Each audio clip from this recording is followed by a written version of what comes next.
parce qu'elle reçoit de l'eau et en donne à son tour. La mer morte, en revanche, ne laisse rien s'échapper. Elle garde tout pour elle et en conséquence, aucun être vivant ne peut y prospérer. Ce principe s'applique aussi à la richesse et à la prospérité. Plus nous permettons au flux de circuler, plus nous attirons naturellement l'abondance.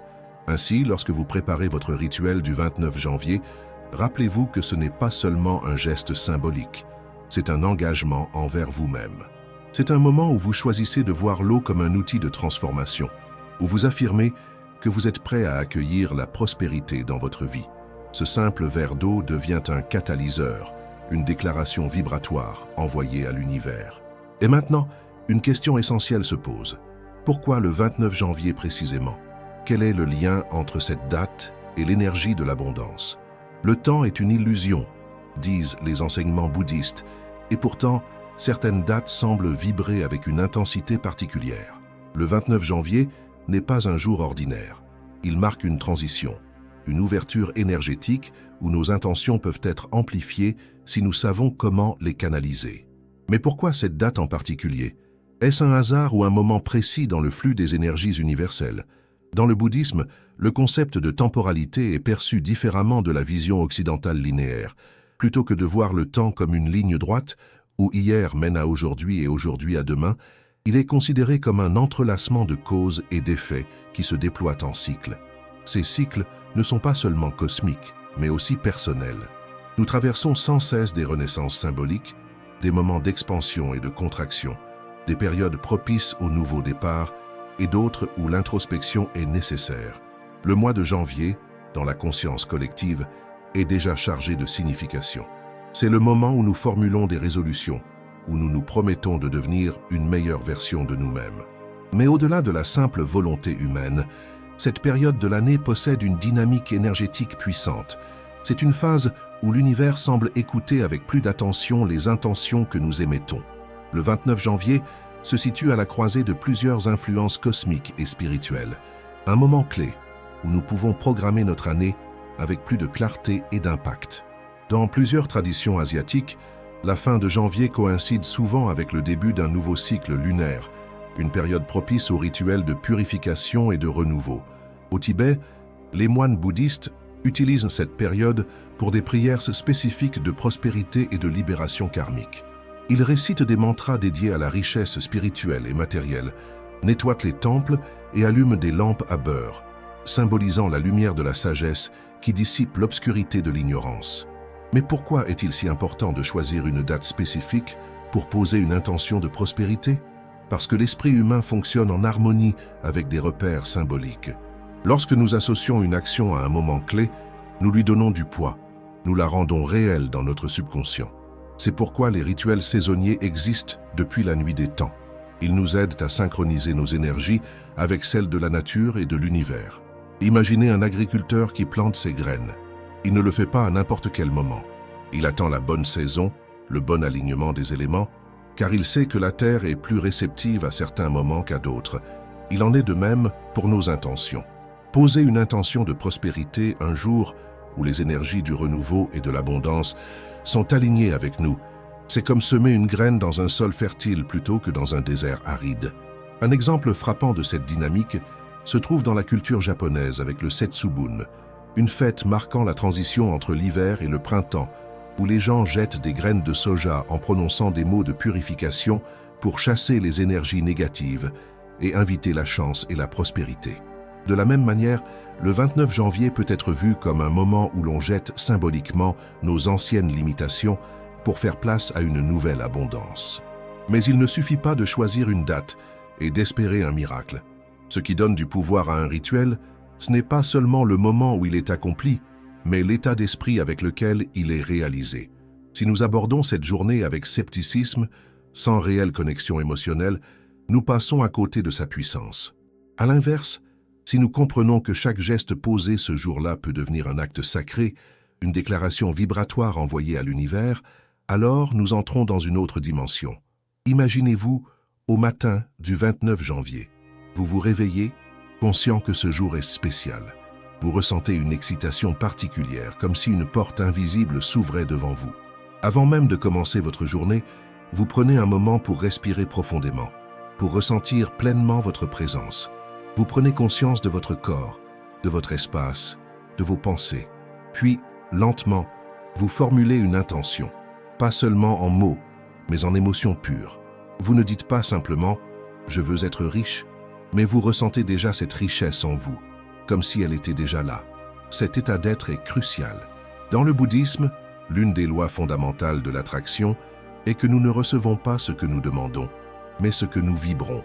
Si nous émettons une fréquence de manque, nous attirons plus de manque. Si nous vibrons l'abondance, même si notre réalité actuelle ne semble pas encore refléter cette abondance, nous nous alignons sur une nouvelle trajectoire. Et maintenant, la question essentielle, comment matérialiser cette vibration dans la réalité? C'est là que le rituel du verre d'eau entre en jeu. Ce n'est pas un simple exercice, c'est un outil puissant qui va nous permettre de cristalliser cette intention dans la matière, de faire passer une idée abstraite dans le concret. L'eau repose devant vous, immobile dans son verre. Claire, translucide, elle semble ordinaire et pourtant, elle contient un pouvoir que nous avons tendance à sous-estimer. Depuis des millénaires, les traditions spirituelles du monde entier ont utilisé l'eau comme un vecteur d'intention, un outil de purification et de transformation. Ce qui va se passer aujourd'hui, en ce 29 janvier, n'est pas un simple geste symbolique. C'est un acte de puissance, un moment où vous devenez le créateur conscient de votre réalité financière. Tout commence par une prise de conscience. Lorsque vous tenez ce verre entre vos mains, vous devez comprendre que ce n'est pas un objet anodin. Il représente votre propre vie, votre esprit, votre capacité à recevoir et à absorber ce que vous choisissez d'y verser. Si vous remplissez ce verre d'eau sans intention, il ne sera qu'un liquide inerte. Mais si vous y insufflez une énergie, une pensée, une vibration précise, il deviendra un catalyseur de transformation. Dans les enseignements bouddhistes, il est souvent dit que l'esprit humain est comme un récipient. Un esprit vide peut accueillir de nouvelles idées, de nouvelles opportunités. Un esprit rempli d'inquiétudes et de croyances limitantes ne laisse aucune place au renouveau. Ce verre d'eau est donc une métaphore. En le remplissant consciemment, vous remplissez votre vie d'une nouvelle énergie. La première étape du rituel est simple mais essentielle. Avant même d'ajouter quoi que ce soit à votre verre, prenez un moment pour observer l'eau. Regardez-la avec attention. Elle est pure, réceptive, prête à recevoir votre intention. Inspirez profondément et commencez à ressentir une connexion entre vous et cet élément. L'eau n'est pas séparée de vous. Elle va entrer en vous. Elle va se mélanger à votre être, devenir une partie de vous. C'est pourquoi l'intention que vous y mettez est si cruciale. À ce stade, vous pouvez choisir d'ajouter certains éléments naturels qui amplifient la vibration de prospérité. Une pincée de sel, par exemple, est utilisée depuis l'Antiquité pour purifier les énergies stagnantes et libérer les blocages invisibles. Le sel est un minéral précieux, un élément fondamental de la Terre qui nous rappelle que toute richesse vient de la nature et qu'elle est destinée à circuler librement. Une feuille de laurier est un autre ingrédient puissant, souvent associé à la victoire, au succès et à la sagesse. Dans la Rome antique, les empereurs et les généraux victorieux portaient des couronnes de laurier pour symboliser leur triomphe. En plaçant une feuille de laurier dans votre eau, vous incarnez cette énergie de réussite. Vous déclarez à l'univers que vous êtes prêt à embrasser une nouvelle phase d'abondance. Mais l'un des aspects les plus puissants de ce rituel ne se trouve pas dans ce que vous ajoutez physiquement à l'eau, mais dans ce que vous lui insufflez énergétiquement. Dans plusieurs traditions bouddhistes, il existe une pratique appelée « parler à l'eau ». Elle consiste à prononcer des mantras ou des affirmations directement dans le liquide, car l'eau, comme nous l'avons vu précédemment, a la capacité d'absorber et de refléter les fréquences vibratoires. Prenez votre verre dans vos mains et fermez les yeux. Visualisez votre vie idéale. Imaginez que l'argent circule librement vers vous, que vous recevez des opportunités inattendues, que votre relation avec la richesse est fluide et naturelle. Ressentez cette réalité comme si elle existait déjà. Puis, ouvrez les yeux et prononcez à voix haute une affirmation de prospérité. Je suis un aimant à abondance. Je mérite la richesse dans toutes ses formes. L'univers conspire pour ma réussite financière. Choisissez une phrase qui résonne avec vous, qui éveille une émotion profonde en vous. Répétez-la lentement en observant l'eau. Imaginez que ces mots s'imprègnent dans chaque molécule, que cette eau se charge de votre intention et qu'elle devient un élixir de prospérité. Puis vient l'instant le plus important, boire cette eau. Ce n'est pas un geste anodin, c'est l'ultime intégration de votre intention. Lorsque vous portez le verre à vos lèvres, faites-le avec gratitude. Imaginez que chaque gorgée remplit votre être d'une nouvelle vibration, qu'elle dissout les anciens schémas de manque et les remplace par un sentiment profond de confiance en l'abondance. Dans certaines traditions spirituelles, il est dit que la gratitude est le langage de l'univers. Plus vous êtes reconnaissant pour ce que vous avez déjà, plus vous ouvrez la porte à de nouvelles bénédictions. C'est pourquoi, après avoir bu votre eau, prenez un moment pour exprimer votre gratitude. Remerciez l'univers, remerciez votre propre engagement envers vous-même, remerciez les opportunités à venir, même si vous ne les voyez pas encore. À ce stade, quelque chose en vous a changé. Ce rituel n'a pas seulement programmé votre esprit pour attirer la prospérité, il a aussi inscrit cette intention dans votre corps, dans vos cellules, dans votre énergie. Mais comment s'assurer que cette transformation ne soit pas éphémère? Comment prolonger cet état d'abondance au-delà de ce simple moment? La réponse se trouve dans la manière dont nous intégrons cette pratique dans notre quotidien, dans les petits gestes qui nous permettent de maintenir cette fréquence vibratoire sur le long terme. Dans l'univers bouddhiste, tout est interconnecté. Chaque pensée, chaque action, chaque intention s'inscrit dans un vaste réseau de causes et d'effets, un tissage invisible qui façonne notre réalité. C'est ce que l'on appelle le karma, un concept souvent mal compris, réduit à tort à une simple justice divine qui récompenserait les bons et punirait les mauvais. En vérité, le karma est bien plus subtil.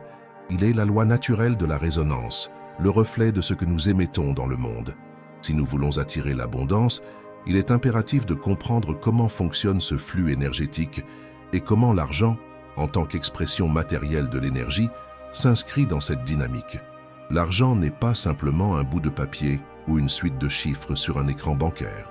Il est avant tout une énergie qui circule. Il n'a pas de morale propre. Il n'est ni bon ni mauvais. Il est une extension de nos croyances et de nos comportements. Dans le bouddhisme, on dit souvent que l'attachement excessif aux biens matériels est une source de souffrance, mais cela ne signifie pas que l'argent en lui-même est un problème. Ce qui crée la souffrance, c'est la peur du manque, l'avidité et l'obsession qui nous coupe du flux naturel de l'existence. Imaginez une rivière. Une eau qui coule librement apporte la vie, nourrit les terres, remplit les puits. Mais si cette eau est bloquée par un barrage, elle stagne, devient trouble, perd de sa vitalité. Il en est de même avec l'argent. Si nous le retenons avec crainte, si nous avons peur de le perdre ou de le dépenser, nous créons une stagnation énergétique qui finit par nous nuire. À l'inverse, lorsqu'il est mis en circulation avec conscience, lorsqu'il est utilisé avec sagesse et générosité, il devient un canal d'abondance. Dans la tradition bouddhiste, le principe du dana ou générosité est l'un des moyens les plus puissants de cultiver une relation saine avec l'argent. Donner, partager, offrir sans attente de retour immédiat permet non seulement de libérer des blocages intérieurs liés à la peur du manque, mais aussi de créer un karma positif qui attire naturellement plus d'abondance. Ce n'est pas une superstition, mais une réalité observable. Ceux qui donnent sans crainte reçoivent toujours d'une manière ou d'une autre, parfois sous une forme inattendue. Prenons l'exemple d'un marchand dans un village. Il a deux choix, accumuler ses richesses en gardant tout pour lui, ou redistribuer une partie en aidant les autres, en investissant dans sa communauté, en créant un réseau d'échanges bienveillants. Dans le premier cas, il s'isole, devient méfiant, finit par souffrir de sa propre rétention. Dans le second, il tisse des liens, renforce son environnement, attire la confiance et l'abondance. Ce qui semble être un sacrifice au départ devient une source d'enrichissement bien plus vaste, car il a nourri un cercle vertueux. Cela peut sembler paradoxal, mais pour recevoir davantage, il faut apprendre à lâcher prise. L'univers ne fonctionne pas selon la logique de la rareté, mais selon celle de l'expansion. Si nous croyons profondément que l'argent est rare, qu'il est difficile à obtenir, nous nous enfermons dans cette réalité. Mais si nous comprenons qu'il est une énergie fluide et que nous cultivons un état d'esprit d'abondance, nous ouvrons la porte à de nouvelles opportunités. Un exercice puissant que vous pouvez faire est d'observer comment vous vous sentez lorsque vous donnez de l'argent. Est-ce que cela vous crée une tension intérieure, une peur inconsciente de manquer, ou ressentez-vous une joie sincère, la sensation d'être un canal à travers lequel l'énergie circule librement? Cette simple observation peut révéler énormément de choses sur votre rapport à la richesse. Une autre pratique consiste à bénir l'argent que vous dépensez.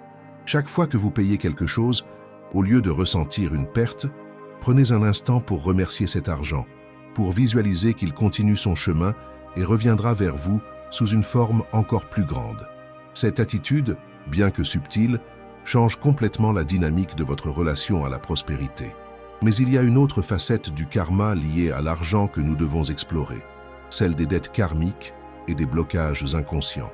Beaucoup de personnes qui peinent à attirer la richesse ne sont pas simplement victimes de conditions extérieures, mais portent en elles des programmations profondes qui les empêchent d'accéder à l'abondance. Peut-être avez-vous grandi dans un environnement où l'argent était synonyme de conflit, où il était perçu comme une source de stress plutôt que comme un outil de liberté. Peut-être avez-vous intégré l'idée que la richesse est réservée à une élite, ou qu'il faut souffrir pour mériter l'abondance. Ces croyances, souvent enracinées dans l'enfance, deviennent des filtres à travers lesquels nous expérimentons la réalité. Dans le bouddhisme, il existe une méditation appelée la libération des dettes karmiques. Elle consiste à visualiser toutes les croyances limitantes que nous avons accumulées au fil des années comme des chaînes invisibles.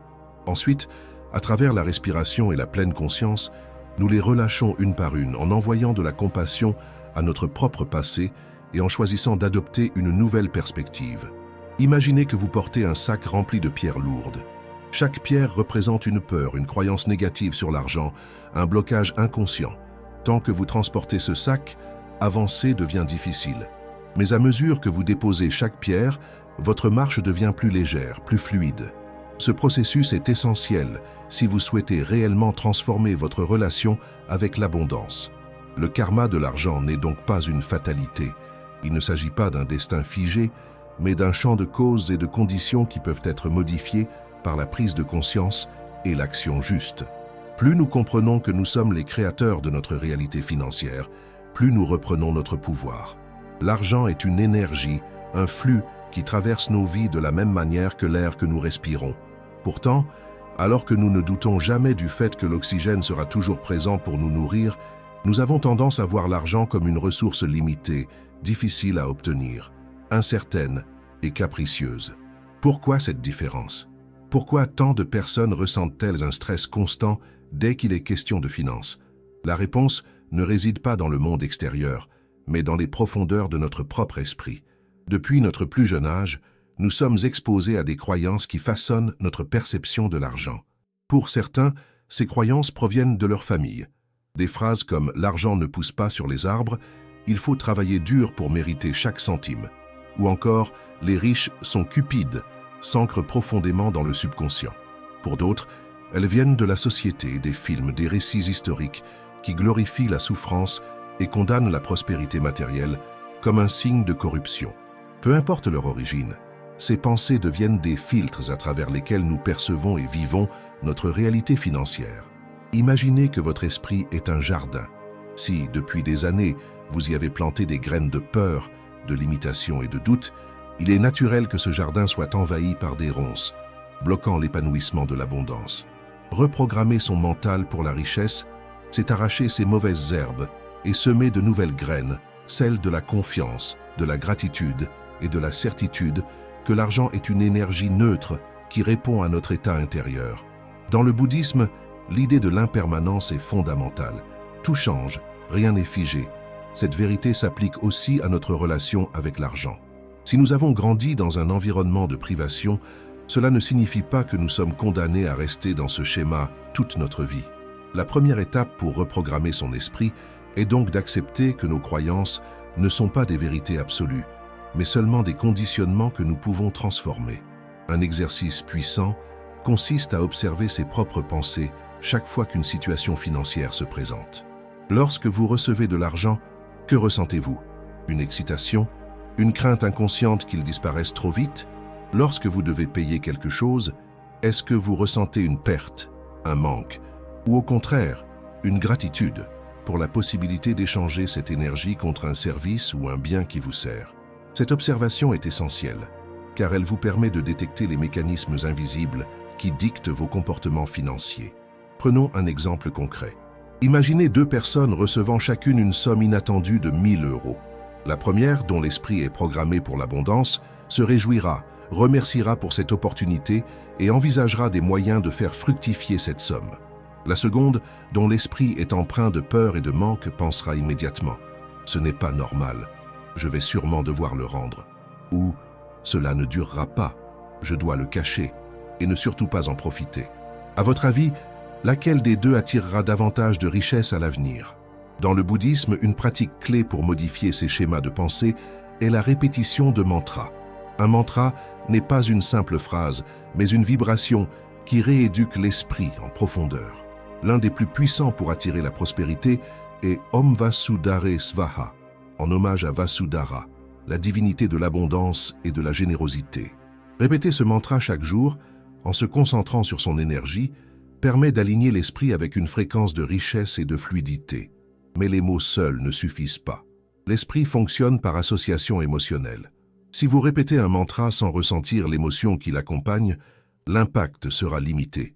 C'est pourquoi il est essentiel d'associer ces affirmations à une visualisation puissante.